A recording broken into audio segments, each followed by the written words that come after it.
প্রথমেই লেখাটা পড়ো, তারপর আমি কিছু কথা বলছি।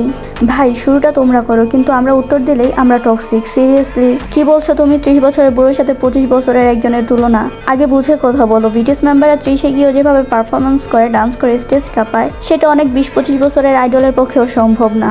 আর যদি সাকসেসের কথা বলো, তাহলে অনেস্টলি বললে তোমাদের আইডলের থেকে আমাদের আইডলদের সাকসেস একটু না, অনেকটাই বেশি। 30 বছর বয়সে তারা এখনও টপে, গ্লোবাল লেভেলে ডোমিনেট করে। পপুলারিটি তারা এখনও নতুন জেনারেশনের অনেক আইডলের থেকেও বেশি লাভ ইট, এটাই রিয়েলিটি। তাই তাদের নিয়ে কথা বলার আগে একটু রিয়েলিটি চেক দাও, তারপর ডিসাইড করো তাদের বয়সের পার্থক্য নিয়ে কথা বলার যোগ্যতা তোমার আছে কি না। লেভেল বুঝে তারপর কথা বলবা। আর ফিলিংসকে টানার আগে একটা জিনিস ক্লিয়ার হয়ে নাও, সব আইডলদের স্টাইল আলাদা, ক্ষমতা আলাদা। আমি কখনো কোনো কেপপ আইডলকে ছোট করতে চাই না, কিন্তু কিছু টক্সিক ফ্যানদের জন্য বলতে হয়, রেসপেক্ট দিতে শিখো, না হলে কম্পিটিশন বন্ধ রাখো। কারণ ডিসরেসপেক্ট দেওয়া তুমি শুধু তোমার না, তোমার আইডলের অপমান করছো। ধন্যবাদ।